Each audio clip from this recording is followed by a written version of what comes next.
You really thought they were yours? That's what she said, right in my face. Lip curled, voice dripping with venom. Like I was garbage beneath her heels. We were standing in the backyard, music blasting, people laughing, her big day in full swing. Balloons everywhere. Influencers snapping selfies by the custom photo wall. And I was just the supportive husband holding a champagne glass, until I dropped it. I had just hit her with a quiet question, whispered into her ear. Emily, tell me the truth. Are the kids mine? She pulled back, narrowed her eyes, and then laughed, loud enough for people nearby to glance over. Then she leaned in and whispered back. Saul always said you were the perfect fool. You've raised his kids for 22 years. And now, I'm done pretending. Boom. That was the moment everything shattered. And you know what the worst part was? She looked relieved, like she'd been waiting to drop that truth on me, waiting to humiliate me. The woman I gave everything to, 5 kids, a home, my youth, just smiled and said, You'll always be a backup plan, Daniel. I needed stability. You were safe. But Saul? He was real. My hands were shaking. I could barely breathe. But I didn't yell. I didn't punch a wall. I smiled. Because she had no idea what was coming next. I didn't move. I didn't blink. I let her words sit in the air like poison, thick and burning. The laughter around us kept going. People clinking glasses, taking selfies with Emily's name printed in gold on the flower wall behind us. But in my head, everything had gone silent. All I could hear was the echo of her voice. Saul always said you were the perfect fool. She said it like she meant it, like she enjoyed it. I looked at her. This woman I built a life with. 22 years. 5 birthdays a year. 5 school pickups. 5 little faces that used to light up when I walked through the door. All of it fake? She took a slow sip from her champagne, eyes never leaving mine. It was like she wanted to see how far she could push before I snapped. You really had no idea, she added, quieter this time, almost pitying. Jacob has Saul's chin. Lily's nose is a copy-paste of his mother's. You were too busy being proud to ever question it. I wanted to scream. Tear everything down. Ask why, how, when. But I didn't. I forced myself to swallow every piece of rage climbing my throat. Because this wasn't the moment to lose it. This was just the spark. The fire was still coming. I leaned closer, close enough for her perfume to choke me. Don't move, I said quietly. I've been planning this for 3 months. Don't ruin it now. Her smile faltered just a bit. She blinked. Once. Twice. That's when she knew. She hadn't been dealing with the same man she married. I walked away. Past the food truck. Past her influencer friends holding cameras and fake laughs. I stepped onto the patio and took the mic. Emily turned slowly, her smile snapping back into place like a mask. She thought I was about to toast her. Praise her. Like the puppet husband I'd always been. Can I get your attention? I said into the mic. The crowd simmered down. Some turned with interest. Some kept their phones out, still recording, expecting some heartfelt husband speech. Maybe a viral TikTok moment. What they got instead was the beginning of her end. First of all, I began. Thank you all for coming to celebrate the most delusional person I've ever known. A few nervous laughs. Emily froze. I didn't stop. I've known for a while now. About Saul. About the lies. About the 5 kids that were never mine. A gasp rippled through the crowd. Her sister choked on her drink. One of her friends stepped back like she didn't want to be too close when the bomb dropped. I was supposed to be the provider. The loyal one. The safe choice. That's what she called me in her texts to her real man. I pulled the burner phone from my pocket and tapped the mic with it. She sent him pictures. While I was at work. While I was at soccer games. My voice cracked, teaching his son how to ride a bike. Emily finally moved, stepping toward me, arm outstretched. Daniel, don't do this. We can talk. No, I cut her off. You had 22 years to talk. Now it's my turn. I looked around the backyard. All eyes were on me. I held up a manila folder. Paternity tests. 1 for each child. You'll find they share one common father. And it's not me. Her mother covered her mouth. Her best friend turned and walked straight out the gate. I finished it with one line. Emily, this is your big day. So enjoy it. You've just gone viral. The whole world's about to meet the woman who conned a man into raising another man's kids for 2 decades. Then I dropped the mic literally and walked out of that backyard like I had just crawled out of hell. Because I had. And I wasn't coming back. I didn't go home that night. I couldn't. I drove until the gas light came on, then parked under a dead street lamp near an abandoned strip mall. My hands were still shaking, and the buzzing in my ears wouldn't stop. The night was cold, but I didn't care. My whole body felt numb, like my blood had turned to ice the moment she laughed in my face. She laughed. That's what haunted me the most. Not just the betrayal, not just the years of lies, but the fact that she seemed to enjoy it, that she took pleasure in humiliating me, like it gave her power. I stared at the roof of the car and tried to remember when it started, when the shift happened, when the woman I married turned into that. Maybe it was 10 years ago, when Saul showed up at her high school reunion, and suddenly she started working out more, staying out later. Maybe it was earlier, when she had our third kid and stopped letting me touch her, but still had that glow every other night. I don't know. I was blind. Or maybe just stupid. Perfect fool, right? I thought back to the way she'd look at me during family dinners. Always just a little too polite, too distant. The way she never really held my hand in public anymore. I thought it was just marriage fatigue. I thought we were fine. But now I see it was always fake. A performance. Every smile. Every I love you. Every you're a great dad. Lies. I remember one time, about 3 years ago, when our son Noah came home crying because he got into a fight at school. I sat with him on the porch for an hour, talking him through it. He hugged me and said, "You're the best dad in the world." And I believed it. I felt it. But now, that memory burns. Because while I was building him up, Emily was probably sending Saul another photo under the bedsheets, calling me the babysitter, the ATM, the joke. I wanted to hate the kids.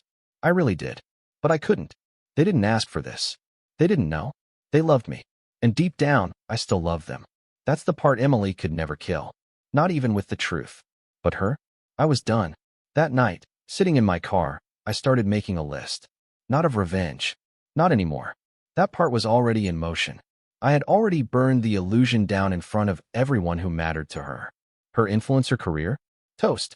Her friends? Scattered. Her image? Shattered. No, the list I made was about freedom. What I wanted now. What I needed to rebuild. Because she took 22 years from me. I wasn't giving her another second. Item 1, lawyer. A brutal one. Item 2, DNA results formally filed. Full custody battle on principle. Even if the court ruled they weren't biologically mine, I'd force her to explain it publicly. Make her squirm. Item 3, write letters to each of the kids. Not to turn them against her, but to explain who I am, who I was, and that no matter what blood says, I was always there. I always showed up. I ended the night at a motel. Cheap. Quiet. No questions. I lay on the bed and stared at the ceiling until the sun started bleeding through the curtains. And then, as if on cue, my phone buzzed. Unknown number. I answered without thinking. "Daniel," a deep voice said. "This is Saul." I froze. "You got your moment," he said calmly. "Now you need to stop. Don't ruin their lives just because you feel hurt." He wasn't threatening me. Not yet. But he was warning me. And that made me smile. Because he had no idea what I still had left to unleash. I hung up without saying a word. Then I called my lawyer. Emily thought the show was over. But I was just getting started. The lawyer's office was cold. Not the temperature, just the energy. The kind of sterile, polished place where people came to dismantle lives with pen strokes instead of weapons. I slid the folder across the glass table. Birth certificates, photos, printed texts, audio files, a copy of the paternity results. I didn't flinch as he opened it. Didn't look away when he saw the name Saul Reynolds appear 5 times under biological father. He whistled low. "Jesus, Daniel." All 5. I nodded once. Every single one. He leaned back in his chair, tapping a pen against his teeth. "Well, you've got a few ways to play this. Depends if you want to go nuclear." I stared him straight in the eye. I already did.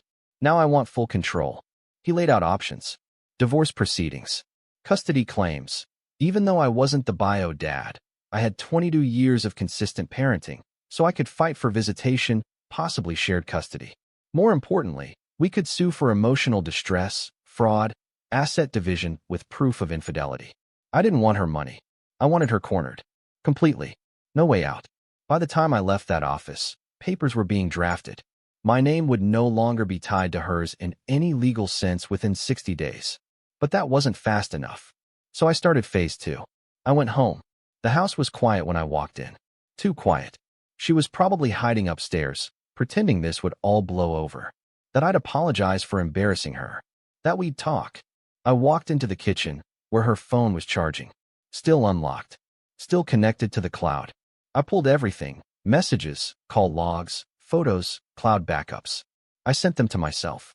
I wasn't going to use them to go public. No, I already did that. This wasn't about going louder. This was about going deeper. She came downstairs a few minutes later, robe tied tight, like some grieving widow. Hair messy. No makeup. Her real face, the one I hadn't seen in years. "Daniel," she started, voice soft. "I didn't mean for you to find out like that." I laughed. I couldn't help it. "You didn't mean for me to hear you say I was a fool? Didn't mean to tell your friend that I raised Saul's kids like some kind of charity case?" Her lip twitched. "That was private." "No, Emily. Our wedding vows were private. That was just filth." She took a step forward. "I never wanted to hurt you." "Then why did you do it for 2 decades? She didn't answer. Just lowered her head, like she was searching for sympathy in the cracks of the tile. I leaned on the counter. "Tell me, just once, was there ever a moment, any moment, where you looked at me and thought, 'I'm lucky to have him'?" Silence. That was my answer. I grabbed my things, walked past her, and as I opened the door, she called after me. "They're going to hate you when they find out. The kids. You know that, right?" I turned slowly. "They'll know who lied. And who stayed." Then I left. That night, I sent each of them an email. Honest. Raw. No blame on them. Just facts. I told them I loved them. That I raised them the best I knew how. That no matter what they chose to believe after this, I was always the one who showed up. Always. The responses didn't come right away. But one did. From Jacob, the oldest. 2 lines. "I don't care what the DNA says. You're my dad. I'm coming to see you." I stared at the screen until my eyes blurred. Emily didn't break me. She just showed me who I really was. And who she never deserved. Jacob showed up the next morning. No warning. No call. Just a knock on the motel door while I was halfway through a coffee that tasted like burnt plastic and shame. I opened it, and there he was, hood up, backpack slung over one shoulder, eyes red but not from crying. He looked like he hadn't slept, like every wall in his world had been torn down overnight. He didn't say anything at first, just stood there. Then, quietly, "Is it true?" I stepped aside and let him in. He dropped his bag near the table, sat on the edge of the bed, hands clasped like he was afraid to hear the answer. I sat across from him, suddenly unsure of everything I thought I knew about fatherhood. "I got the results," I said. "They're real." He didn't react, just nodded slowly. "Did she admit it?" he asked. "She didn't need to," I said. I heard her say it. To a friend. Laughing. Jacob's jaw tightened. I saw him bite the inside of his cheek the way he always did when he was pissed.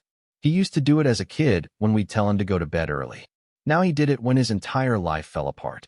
"I'm sorry," I said. "For what?" he snapped. "You didn't lie. You didn't cheat. You didn't pretend." He stood up, paced the room like the carpet was on fire. "I thought Saul was just some random guy. Mom always called him a family friend. Said he helped with her career stuff sometimes. He stopped. I never even liked him. He was always so fake. Gave me this weird look whenever I'd call you dad." I swallowed hard. "He's your biological father." He turned. "But you're my real one." It hit me in the chest like a freight train. He sat again, calmer now. "The others don't know yet. Mom's trying to explain it gently. Which means she's probably spinning some story where you're the villain and Saul's a romantic hero." I shook my head. "Doesn't matter. The truth's out. You saw it." He nodded. "So what now?" "I fight," I said. "Not to destroy her. Not even for revenge anymore. But to stay in your lives. To not vanish like she clearly wanted me to." He smiled, just a little. "Good. Because I don't care what those papers say. You taught me how to ride a bike. You came to every game. You sat in the car with me the night I totaled Mom's car and didn't tell her for a week. You're my dad." I didn't cry. I wanted to, but I didn't. Later that day, my lawyer called. Said Emily had already filed first. She beat me to it.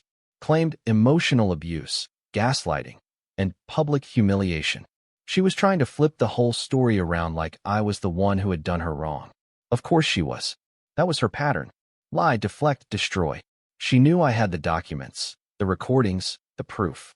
But she also knew public sympathy was a weapon, and she was good at playing the victim. The pretty, cheated-on wife of a cold, bitter husband who lost his mind and embarrassed her in front of friends. I told my lawyer to hit back. Hard. He filed a countersuit the same day. Fraud. Paternity deception. Emotional cruelty.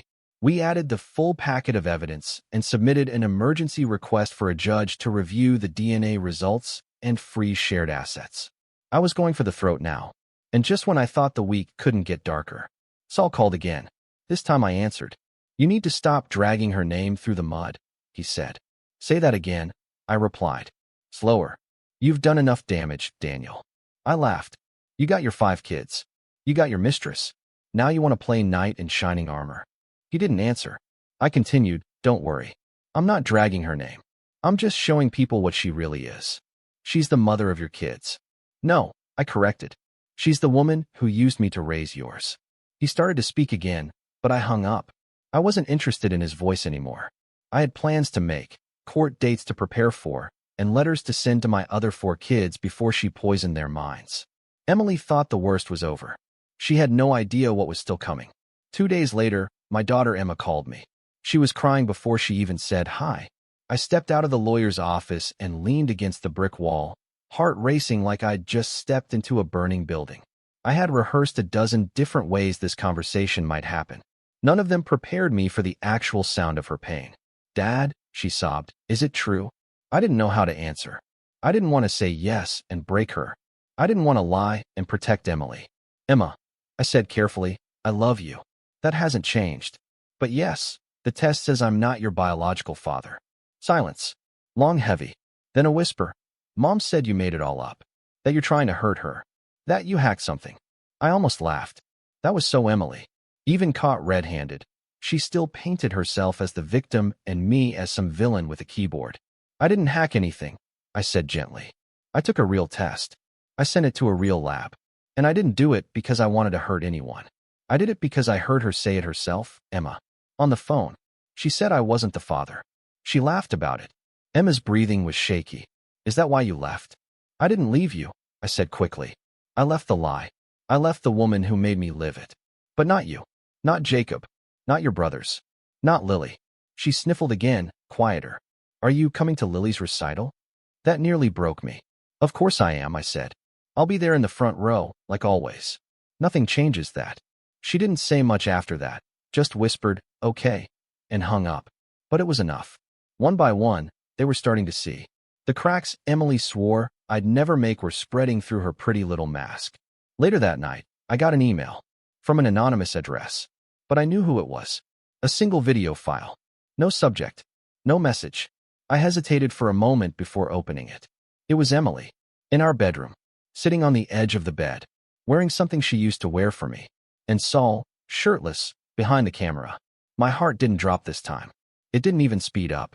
I watched the first 10 seconds, long enough to hear her giggle and say, "He's probably tucking the kids in right now," before I paused it, deleted it, and forwarded it straight to my lawyer.